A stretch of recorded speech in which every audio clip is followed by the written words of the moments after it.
The subway lurched, and I stumbled, my hand brushing against someone's backside.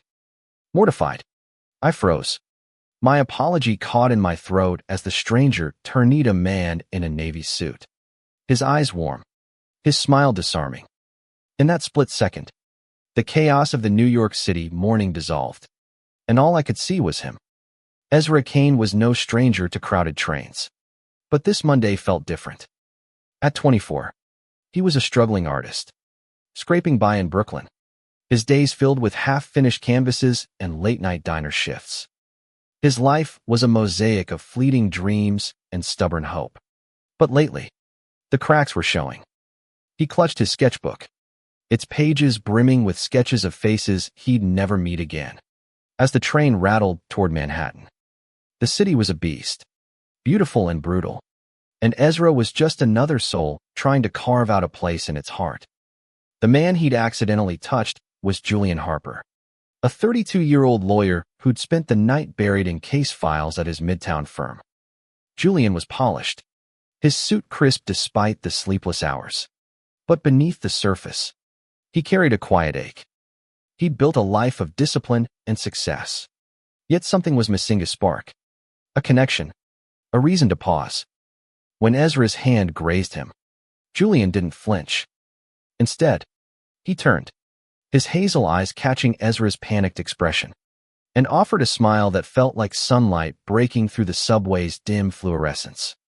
"Sorry," Ezra stammered, his cheeks burning. "Crowded train." "No harm done," Julian replied, his voice low and steady, like a melody cutting through the train's rumble. "You okay?" Ezra nodded, unsure why his heart was racing. The train screeched to a stop at Union Square, and the crowd pushed them closer. Julian's briefcase brushed Ezra's arm, and for a moment, their eyes locked again. There was something in Julian's gaze: curiosity, maybe, or recognition of a shared, unspoken loneliness. The doors opened, and the moment broke. Julian stepped onto the platform, disappearing into the sea of commuters. Ezra stood rooted, his sketchbook heavy in his hands, wondering why a stranger's smile had left him feeling so unmoored. He didn't know it yet, but that fleeting encounter was the first thread in a tapestry that would unravel and reweave his entire world. Ezra's day dragged on. He spent the morning at an art supply store, restocking paints he could barely afford, and the afternoon sketching in Washington Square Park, where the city's pulse felt alive. But his mind kept drifting to the man in the suit. Why had that smile lingered? Why did it feel like a question he needed to answer? By evening, Ezra was back at the diner, wiping down tables and dodging his boss's complaints. The neon sign outside buzzed, casting a red glow over the cracked linoleum. He was halfway through his shift when the door chimed. And there, impossibly, was Julian. Same navy suit, same quiet confidence, but now with a tired slump to his shoulders. He slid into a booth, opened his laptop, and began typing, oblivious to Ezra's stare. Ezra's heart thudded. He grabbed a coffee pot, more for courage than necessity, and approached.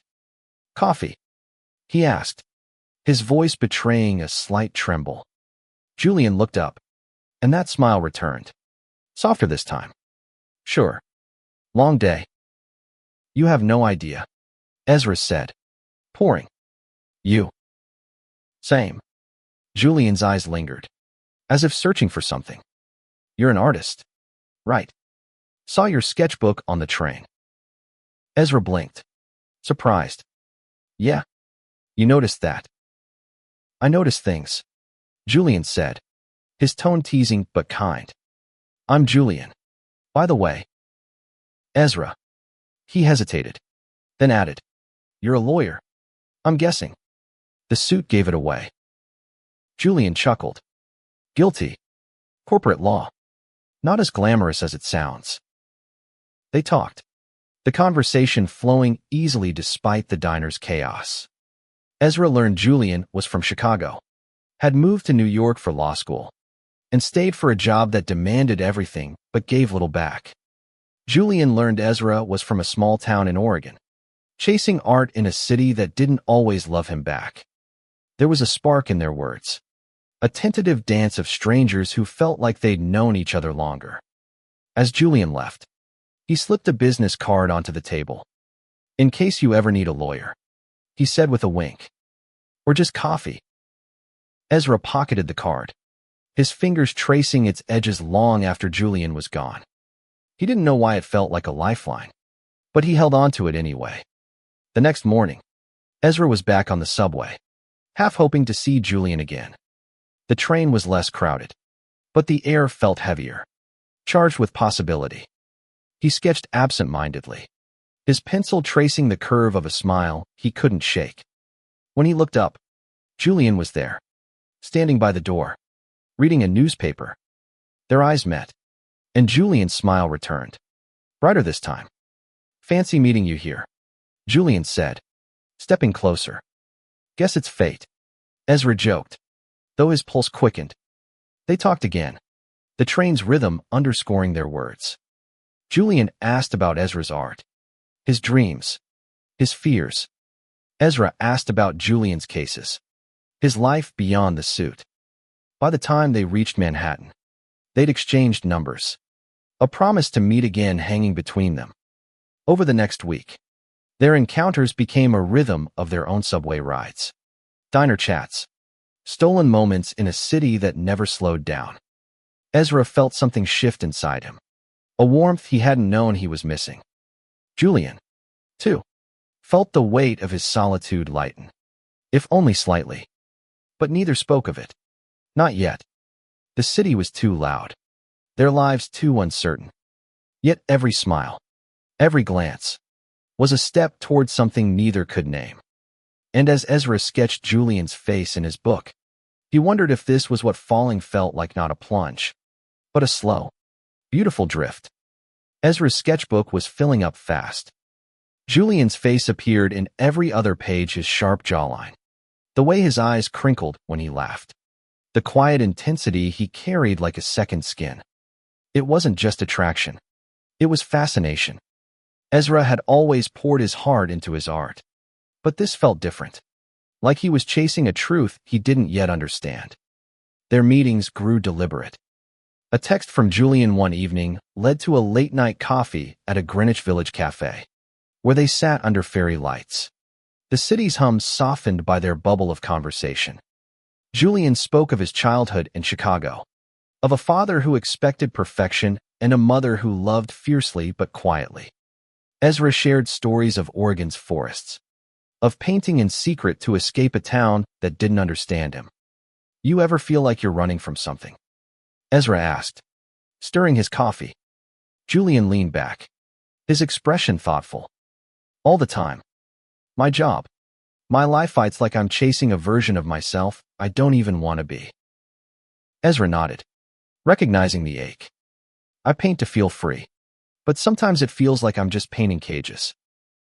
Julian's hand brushed Ezra's across the table, a fleeting touch that sent a jolt through him. "Maybe we're both looking for the same thing," Julian said softly. "A way out." The moment hung there, fragile and electric. Ezra wanted to lean in, to close the distance, but fear held him back. He'd never been open about his feelings, not in a town that shunned difference, not in a city that moved too fast to care. Julian, too, seemed to hesitate, his own walls built high by years of hiding who he was in a world that rewarded conformity.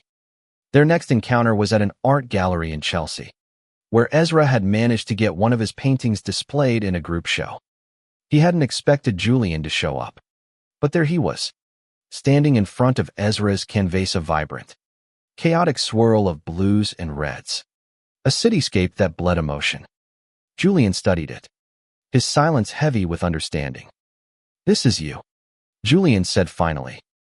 "All of you." Ezra's throat tightened. "You see too much." "Maybe I just see what you're afraid to show," Julian replied, his voice barely above a whisper. They stood there, the gallery buzzing around them, but it was as if the world had narrowed to just the two of them. Ezra felt exposed, raw, but not afraid. Julian's presence was a tether, grounding him in a way he hadn't felt before. Days turned into weeks, and their connection deepened. They met in parks, in bookstores, in the quiet corners of the city where they could be themselves. Ezra learned Julian's quirks, the way he fidgeted with his cufflinks when nervous, the way he hummed jazz tunes absent-mindedly.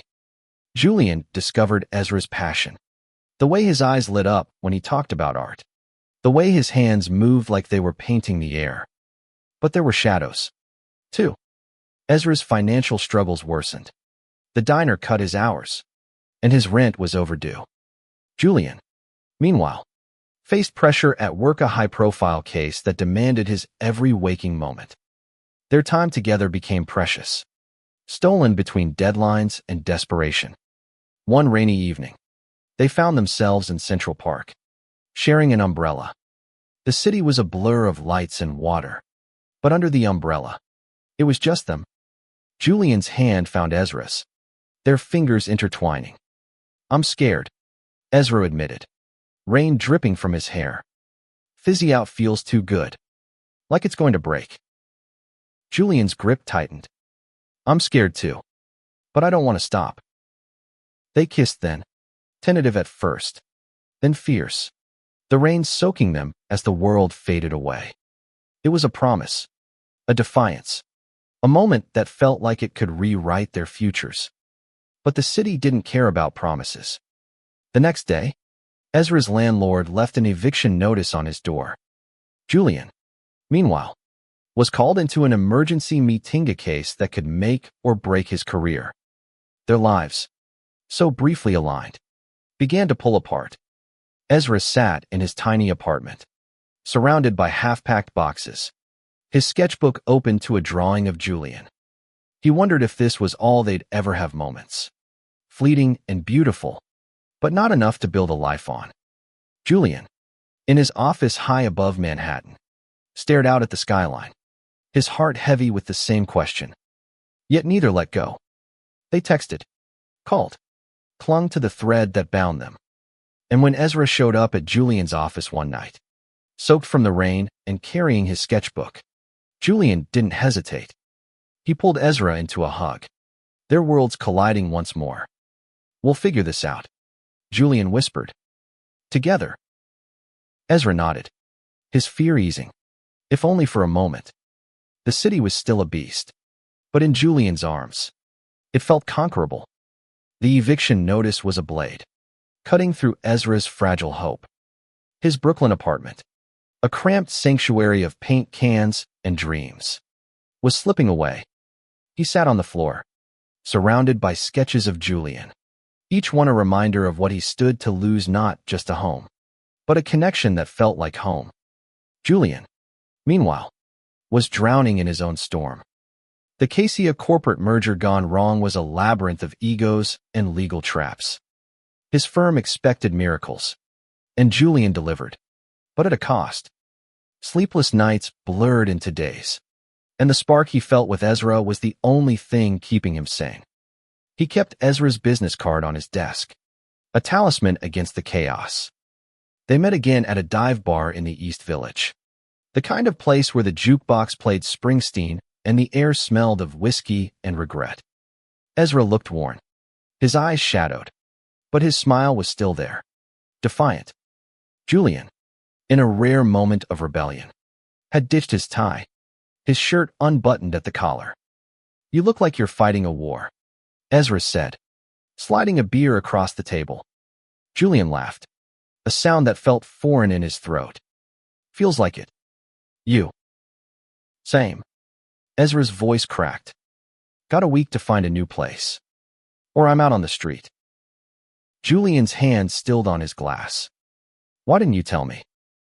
"Didn't want to burden you," Ezra said, looking away. "You've got enough." "You're not a burden," Julian said fiercely.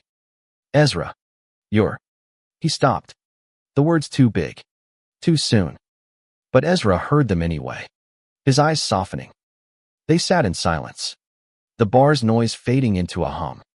Julian reached for Ezra's hand, and this time, neither pulled away. "Let me help," Julian said, I know people. I can find you a place. Ezra shook his head. I don't want charity. I want this. Us. Julian's heart ached. He wanted it too, more than he'd ever wanted anything. But his life was a treadmill, always moving, never stopping. Helping Ezra meant risking his focus, his career, the carefully built walls that kept him safe. The next day, Julian called in favors, scouring listings for affordable apartments. He found Oni Tiny Studio in Queens, barely within Ezra's budget. When he showed Ezra the listing, Ezra's face lit up, but there was a shadow in his eyes. You didn't have to do this, Ezra said. I wanted to, Julian replied. I want you to stay. The move was frantic, a blur of boxes and borrowed trucks.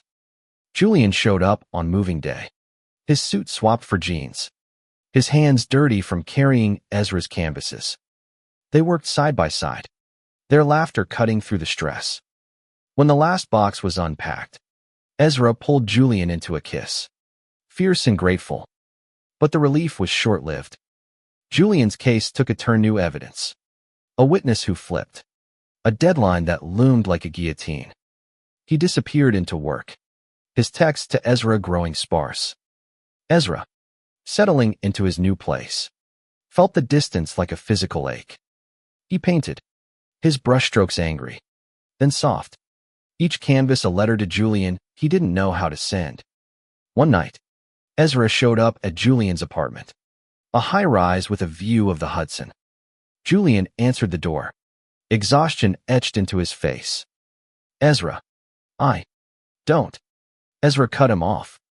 Just let me in. They sat on Julian's couch, the city glittering below.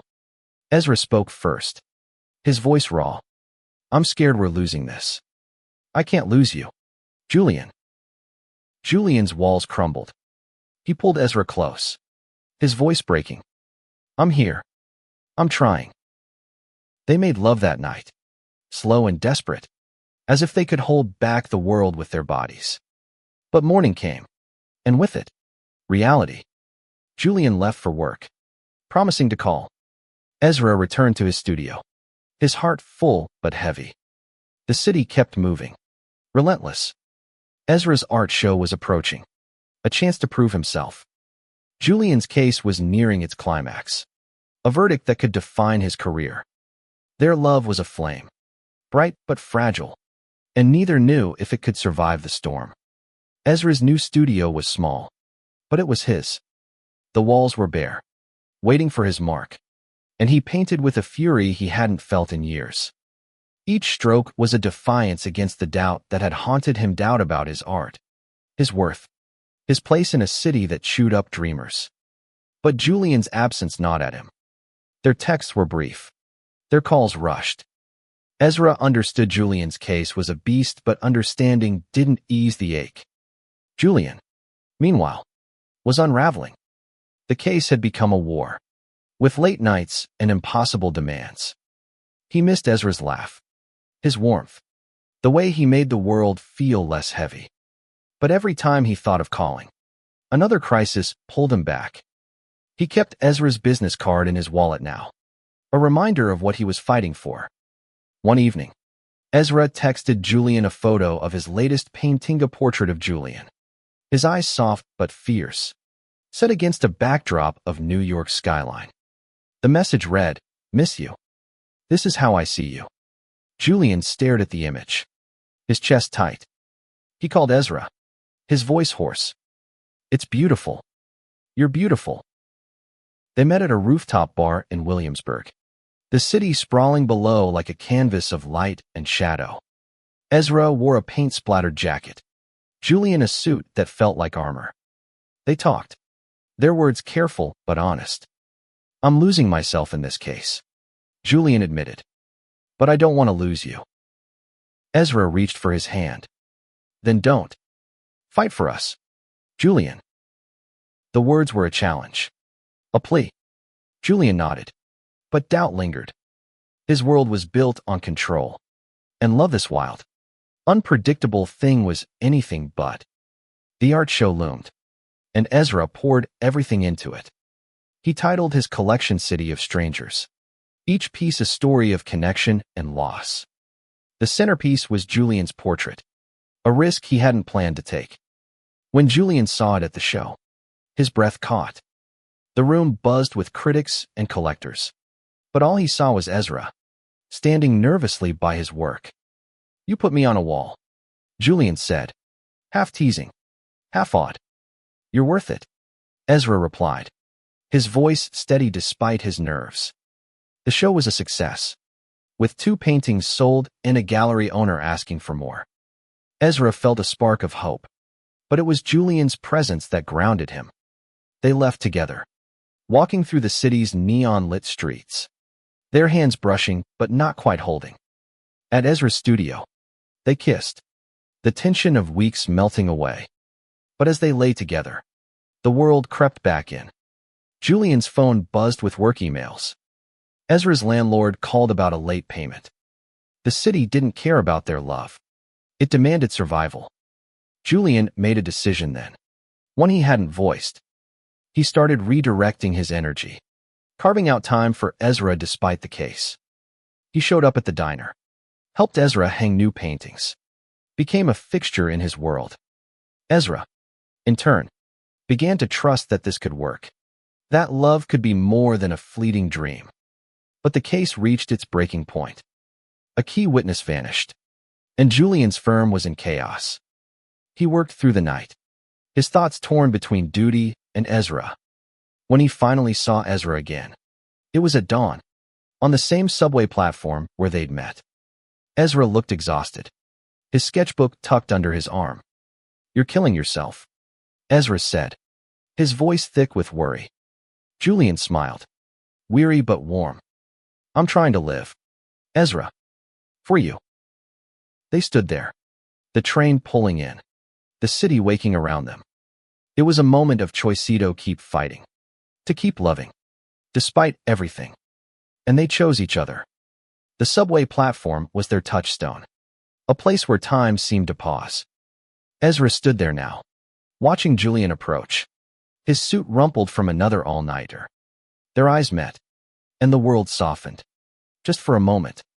But the weight of their lives pressed in Ezra's art. Julian's case, the city's relentless demands. Ezra's show had opened doors. A local gallery offered him a solo exhibition, a chance to cement his name. But the pressure was crushing. He painted through the night, his hands stained with color, his heart torn between ambition and the man he was falling for. Julian, meanwhile, was battling his own demons. The case had spiraled, with new evidence threatening to undo months of work. His firm leaned on him, but his thoughts were with Ezra. They stole moments when they could: a quick coffee, a walk through the park, a kiss in the rain. Each was a lifeline, but it wasn't enough. Ezra felt Julian slipping away, consumed by work. Julian felt Ezra's dreams pulling him in a different direction. They were 2 stars orbiting the same sky, but never quite aligning. One night, Ezra invited Julian to his studio. The space was alive with color, canvases leaning against every wall. Julian stood in the center, surrounded by Ezra's art, and felt something shift. "This is your heart," he said, his voice reverent. Ezra stepped closer. "You're in it." They kissed, fierce and hungry, but when they pulled apart, Ezra's eyes were wet. "I'm scared, Julian. What if we're just a moment? What if this city tears us apart?" Julian held him, his own fear mirrored in Ezra's words. "We won't let it. I promise." But promises were fragile. The next day, Julian's case took a catastrophic turn. A rival firm leaked documents, and Julian was blamed. His job hung by a thread, and the stress was a vice around his chest. He canceled plans with Ezra, his texts curt, his focus fractured. Ezra, meanwhile, was drowning in his own way. The gallery demanded more paintings, faster than he could create. He missed deadlines, lost sleep, and began to wonder if he was enough for the art world. For Julian. For himself. He painted Julian's face again, this time with shadows, a reflection of their shared struggle. They met again at the diner, the neon sign flickering like their hope. Julian looked hollow. Ezra desperate. "We're falling apart," Ezra said, his voice breaking. Julian reached for him. "We're not. We're fighting. That's what this is." But fighting took its toll. Julian's firm gave him an ultimatum: fix the case or lose everything. Ezra's gallery threatened to pull the exhibition if he didn't deliver. They clung to each other, but the cracks were widening.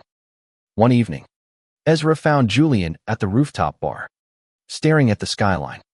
"I can't do this alone," Ezra said, his voice raw. "I need you." Julian turned, his eyes red. "I need you too. But I'm failing at work. At this. At everything."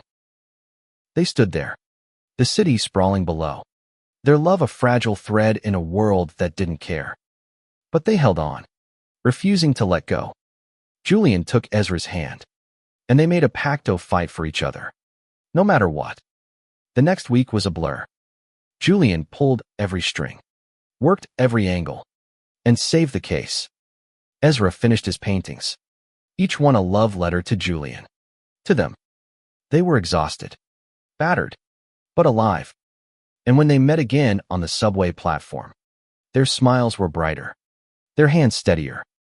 "We're still here," Ezra said, his voice soft but sure. Julian nodded, pulling him close. "And we're not going anywhere." The city never slept, but Ezra and Julian learned to steal its quiet moments.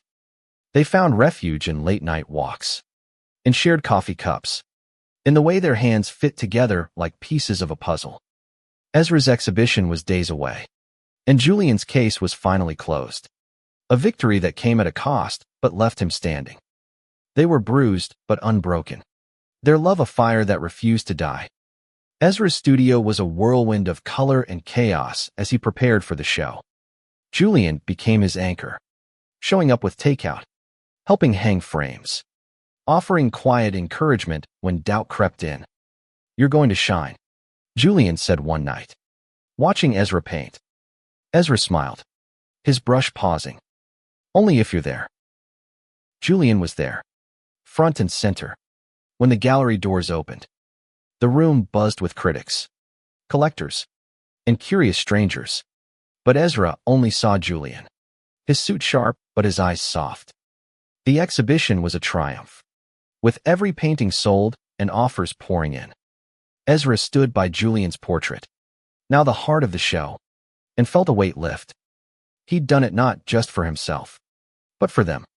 After the show, they walked through Chelsea, the night air crisp. Julian stopped suddenly, pulling Ezra into an alley where the city's noise faded.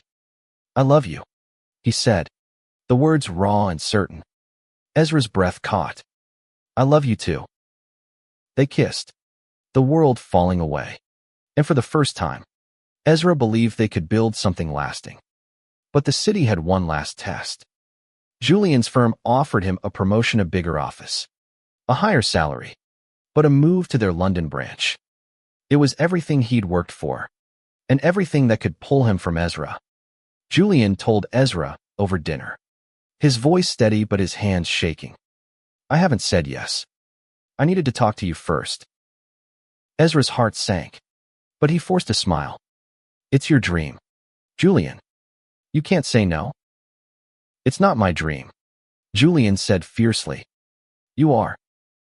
The words hit Ezra like a wave. He wanted to believe them, but fear whispered that love wasn't enough. Not against a city that demanded sacrifice. They sat in silence, the weight of the decision pressing down. The next day, Ezra painted, his brushstrokes frantic. He poured his fear, his love, his hope into the canvas, creating a piece that was both him and Juliana's cityscape of light and shadow, of struggle and triumph. When Julian saw it, he didn't speak, just pulled Ezra into his arms. "I'm staying," Julian said. "I choose you." Ezra's eyes burned. "You're sure?" "I've never been more sure." They moved forward, together, Ezra's career took off, with galleries clamoring for his work. Julian turned down the promotion, choosing a smaller role that gave him time to live, to love. They found a rhythm, a balance, in a city that tried to break them. Their love wasn't perfect. There were fights, doubts, moments when the world felt too big. But they faced it together, their hands intertwined, their hearts open. A year later, Ezra and Julian stood on the same subway platform where it all began. The city was the same, gritty, relentless, but they were different, stronger. Together. Ezra's sketchbook was still under his arm, now filled with drawings of their life moments of joy, of struggle, of love. Julian's suit was less pristine, his smile more open, his hand warm in Ezra's. They'd moved in together. A small apartment in Brooklyn where Ezra's paintings covered the walls and Julian's law books lined the shelves. It wasn't easy, money was tight. Schedules clashed, and the city never stopped testing them. But they'd learned to fight for each other, to choose each other. Every day. That morning, Julian had a surprise. He led Ezra to a quiet corner of the platform, where the crowd thinned and the light was soft. "I've been thinking," Julian said, his voice nervous but sure. He pulled a small box from his pocket and dropped to one knee, right there on the grimy subway tiles. Ezra's breath caught, his heart pounding. The city roared around them, but all he saw was Julian, his eyes full of love, his smile the same one that had changed everything. "Ezra Kane," Julian said, opening the box to reveal a simple silver ring. "You're my home, my heart, my everything. Will you marry me?" Tears spilled down Ezra's cheeks as he nodded, unable to speak. Julian slid the ring onto his finger, and they kissed, fierce and joyful, as commuters rushed past, oblivious to the miracle unfolding. "Yes," Ezra whispered, his voice breaking. "Yes." They stood there, wrapped in each other, the city's chaos a distant hum. Their love had been forged in struggle, tempered by sacrifice, and now it shone, bright and unbreakable. They'd faced the beast of New York and won, not by conquering it, but by finding each other. As they boarded the train, hand in hand, Ezra felt a quiet certainty. The city would always be a storm, but with Julian, he could weather anything. Their story wasn't just a moment, it was a life, built one smile, one touch, one choice at a time. And as the train pulled away, carrying them into their future, Ezra knew they'd never let go.